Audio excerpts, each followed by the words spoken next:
get trapped, things have gone south, it won't end well. You gotta let us go. We're not keeping you. You're just staying. Shoot who is left. Blood and blade. Get ready to run. Here we go. How did you come up with the storyline? I actually had been thinking about this scenario for a long time. I was in the punk rock and hardcore scene for quite some time, but back in the 1990s, pretty much, one of the most vibrant periods of the hardcore scene. So I just thought about, like, what's the worst thing that could happen at a show? So most of the film takes place in this punk rock venue in a secluded place in Oregon.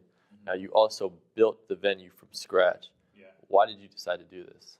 So when I write, I see, and the shape of the club became very particular.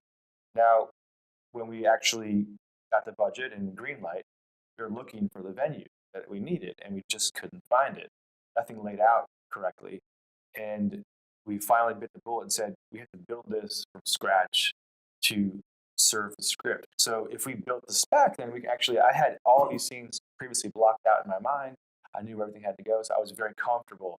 And so after the initial feelings of guilt, having a whole crew of carpenters and set builders construct an entire concert venue on a soundstage, I realized, like, okay, that's why we do this. So to serve the script, to serve the story, and make it easier for me to not quite seamlessly, but to really translate my vision in a way that my pre-visualization was actualized. And I just want to squeeze one last question in for you, Anton. Did you find it challenging ever, like, just shooting so many scenes for, like, long periods of time just in the same room?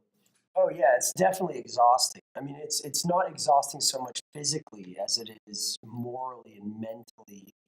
It breaks you down, but I think that's what's happening to the characters. We're just doing it over the course of 30 days as opposed to 16 hours.